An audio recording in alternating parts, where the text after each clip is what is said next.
Episode 1 of Season 3, Mandalorian. What did I think about it? What I didn't think about it is what everyone else is apparently saying. And I haven't read them, watched them, or whatever, but I'm getting the impression that people didn't really like it. A lot of the talking heads. It's awful, it stinks, it's not Mandalorian 3, it's dull, it's boring, it's some other adjective to describe not liking it. I'm contrarian to those opinions. I liked it. I enjoyed it. Is it as good as previous? Well, I don't know. It's hard to say because on previous things, I didn't know what I was going to get. So whatever it gave me was at a certain level based on the unknown. But now I kind of have an idea what Mando's all about. So when I see it, I already know things. So things that might have impressed me previously don't. Previously, I saw how he could get away from things by pressing the turbo button on his ship. So when I see that now, it's just like, oh, yeah, he got away with the turbo button. So I didn't think it was like, woohoo, because I kind of knew it was going to happen. That sort of thing. Already knew IG exploded, already knew IG tried to kill the young one. So that thing. Now, I do know people have said, what was the point of the IG thing? And it's just good filmmaking, even if you don't think it is. And that is to set something up at some point to give the audience understanding for when it comes about later on. So the best example I have of that is Jeff Goldblum's daughter in Jurassic Park. And she says to him, Dad, you missed my gymnastics final. And it seems to be an innocent conversation right at the start of the movie. But at the end, when she's escaping the dinosaurs, she's doing gymnastics. She's swinging around on poles. And if that had not been set up, you just would have said, where the hell does a girl suddenly be swinging around on poles? Well, it was set up at the start when she said she did gymnastics. So I feel there's two things that were set up this one. In fact, probably more than two. Obviously, the quest. So he had to do the quest, get a quest. The quest is to redeem himself in the waters, blah, blah, blah.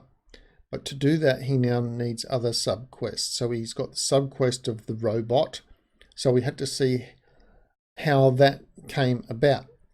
It's no good to say he turns up in town and they say, look, here's the robot. It needs a new memory chip. Can you find one? Well, they had to show us it needed a new memory chip. But they had to show us, in case there was a new viewer who had not seen the previous episodes, why this robot had a statue in town. Because he blew up a whole bunch of stormtroopers. Oh, great. Now that makes sense. Anything else after that, we just ride along. So when he first faced the pirates, my very first thought was he's going to hit the turbo button and be gone. And of course, it's what he did. But if you hadn't seen that from previously, you didn't know. So why didn't they set that up? Because in my opinion, him pressing that button now is a setup for when he does it later on, when it's really, really, really important and it's going to play a part. So even if you didn't know about the button before, you now do because it's part of his ship, and that will play a part later on, in my opinion. So he's got the quest to redeem himself. That's the overriding quest, followed by any sub-quests, including Bo-Katan's, reuniting the fleet, reuniting the Mandalorians, or whatever the hell is involved in that, and something to do with the Darksaber. Now, my biggest beef was Bo-Katan's posture on the chair.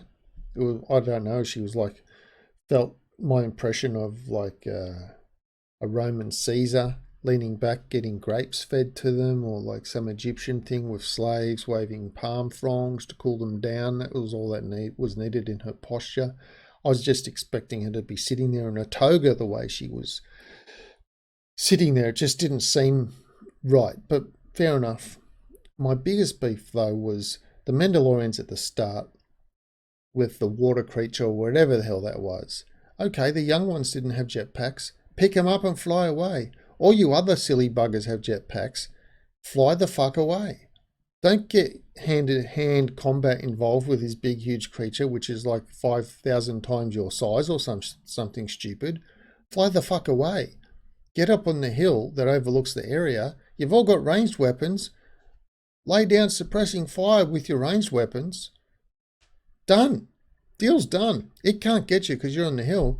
And if you're not on the hill, you can always fly up in the jetpack and shoot it from there. You did not need to engage in anything that put you in range of that creature. But that's my biggest beef. Was it entertaining for me? Yeah, it was. It wasn't better than my expectations, and it wasn't worse than my expectations, because I didn't really have any expectations about how fantastic it was going to be and save Star Wars or any garbage like that. To me, I'm watching it as a sci-fi, an entertaining sci-fi in the Star Wars world that my only expectations is that it hasn't been butchered and be turned into some kind of horror agenda thing, because then it will get a thumbs down from me. But for the moment, episode 1, season 3, I give it a thumbs up for entertainment value. I was entertained by it, and I'm looking forward to episode 2. But let me know what you think in the comments down below.